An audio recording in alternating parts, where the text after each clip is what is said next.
Newcastle United are taking over North London. A 2-0 win away at Arsenal in the EFL Cup semi-final. What a victory. What a day. What a performance. We're going to get stuck all into it. That's right. Newcastle United have just won 2-0 at the Emirates.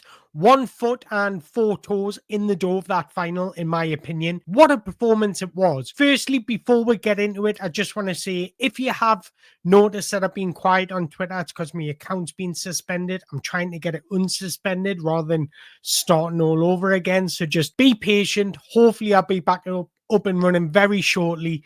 But I don't know what's going to happen. I don't want to jinx anything, but it looks like Newcastle will be making another final with a fantastic performance at the Emirates. It was a balance of everything. We're good in transitions, we're positive in play, but in the second half, extremely defensive, extremely resilient, and we did what we needed to do. I've heard a lot of media coverage about this game, and nobody's crediting Newcastle United. All I've heard is how poor Arsenal were. In my opinion, it's all about how good Newcastle were. We made Arsenal poor from our physicality, work rate, being decisive in transition moments, and taking our chances. And I think that's the difference of this game. Eddie Howe got his tactics absolutely spot on. So I want to talk about the game and I want to talk about Alexander Isak after, but I thought Newcastle United were magnificent. Like I mentioned just before, Newcastle won the game because they were brilliant rather than Arsenal being poor. Newcastle had a healthy balance of everything. I want to talk about Eddie Howe for a second because at one point this season, he split the fan base. A lot of fans are saying he had reached his ceiling with Newcastle United and we should be looking elsewhere. And other fans were saying, look, give him a chance, let him keep going. He's done great things. And he's proven all those doubters wrong. He's taken Newcastle United to another level, and I think his ability to manage games now, which was one of his big criticisms, he's starting to prove it, especially in these last 8 games, that he has that ability to change, to be proactive rather than reactive, and I think we've seen that on display last night, so we need to give him his flowers for it. He managed the game expertly. 2-0 up, away from home.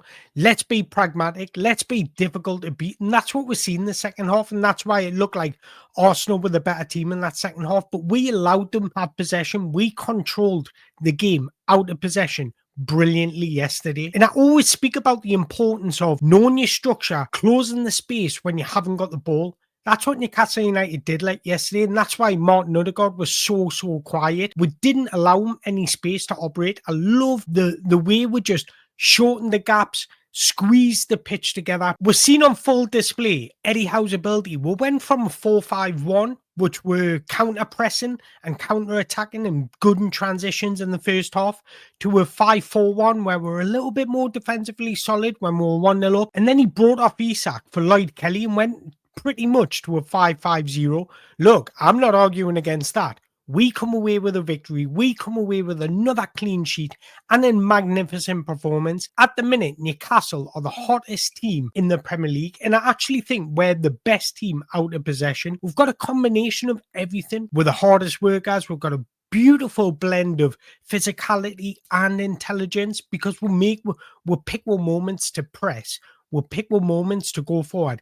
We're so intelligent, just closing, squeezing the pitch together. And that's a testament to Eddie Howe's coaching ability. He's obviously looked at that Brentford game and thought, we're too open, far too open. We went through a run, just that Brentford game and slightly before that, where we were just getting cut through easily. And you can clearly see the difference. Putting players closer together, the distance between each of our players is giving no room for the opposition to play through. It was a complete opposite for Arsenal last night. Our ability to exploit space between their midfield and defence caused them so much problems. And I'm going to talk about Alexander Isak individually very soon, but I thought Willock was exceptional yesterday. I don't even think any Newcastle United player had a bad game. I thought everyone was exceptional, so I could really speak about everybody's individual performances. But I think for Willock to come into the side when he hasn't had much game time, he hasn't been starting regularly, and put out the performance he did was brilliant. I thought his movement was so intelligent. I'm going to touch upon this with Isak very shortly, but just the ability to transition very quickly. I thought his movement and moving the Arsenal's midfield around was so clever because it allowed us that room to really be difficult in transitions. And I think the difference between the two sides, especially in that first half, was the quality of the forward lines. If you look at Newcastle United's forward line, Anthony Gordon, Alexander Isak and Jacob Murphy, I don't think any of Arsenal's forward line last night gets into that side. In fact, I think the only one overall that gets into it is Bukayo Saka. I would take Isak over Havertz. I would take Gordon over Martinelli or Gabriel Jesus. Actually, Newcastle have got the better forward line. That was clearly on show last night. Anthony Gordon caused them so many problems. And what I liked about Anthony Gordon's performance last night was his defensive work. He was working his socks off for a result last night and thoroughly deserved his goal. That's 2-2 and in North London for Anthony Gordon at the minute. But Alexander Isak scored 14 goals in his last 13 games. And I think, again, his double movement yesterday caused Gabriel and Saliba so many problems. But I can talk about this until I'm blue in the face. Yes, we can talk about Arsenal need a forward to create their chances, but Newcastle's game plan was spot on. Let's get a lead and then let's defend that lead. There are many ways to win a game of football. You don't always have to have maximum possession or good in transitions or just commit everybody forward. There are so many ways to win a football game, and I thought that was clearly on show from Newcastle last night. We worked harder than Arsenal. We had better quality in possession than Arsenal. And then when we did go 2-0 up, we just said, come on then, come and break us down. We know Arsenal have problems to create from open play, especially without Bukayo Saka. We were solid in our defensive structure. We were compact, made it difficult to beat, and we defended exceptionally well. I thought Botman was brilliant, Livramento was brilliant, Tonali was brilliant in front of them, Dan Burn was brilliant, and I think Dan Burn spoke about the importance of having someone like Joe Linton in front of him last night. He said Joe Linton, he's jealous of everything he's got because he can play when he has to play. He can be physical. He's absolutely enormous. He can cover so much groundwork. It's unbelievable. It looks like you've brought him out of a lab, put it that way. He's so complete. He's got everything in his game. Yes, it might not be at the elite level, but it's not far off because he is an exceptional athlete. I just thought Eddie Howe got his tactics spot on. You've got to think we came into this game without Bruno. We've never, ever won a game without Bruno since he arrived at the club. That was our first win last night. And what a win it was. What a way to do it. Honestly, I can't fault Newcastle United's performance. Yes, we'll give away a few chances, but Arsenal will create chances, especially at the Emirates. They're going to give you problems. They give us problems at times, but I thought Dubravka was brilliant. I literally thought Lewis Hall was exceptional at left back. We did with defensive work. The wingers were working hard. The midfielders were working hard. And that gave the backline some respite. Another reason why I want to give Eddie Howe credit is because in my preview, I spoke about Arsenal not being able to counter attack or be good in transitions. Arsenal are a type of team that everybody wants the ball to feet. They're not very good at running behind. They haven't got the movement Newcastle United have. And I thought Eddie Howe exploited that because he committed bodies forward for at least 60 minutes of that game. Newcastle were getting bodies forward. The last half an hour, the last 20 minutes, yes, we're defensively compact and we're pretty much defending with 10 men, 11 men at the back. But for the first opening 60 minutes, we showed Arsenal exactly how to transition forward. We were exceptional. Our movement was good, it was intelligent, and it was brave because a lot of teams would have went to the Emirates and defended from minute one. We didn't just do that. We committed bodies forward. We wanted to score because we know we can score goals. And that's exactly the difference between Newcastle and Arsenal last night. The difference was our clinical edge in the final third, but also our creativity. The biggest problem for defenders is when you've got a mobile striker or mobile players, and that's what we get with Anthony Gordon, Alexander Isak. When they're mobile, it's so difficult to defend against. If you ask a defender what's the easiest thing to defend against, they'll tell you a static forward.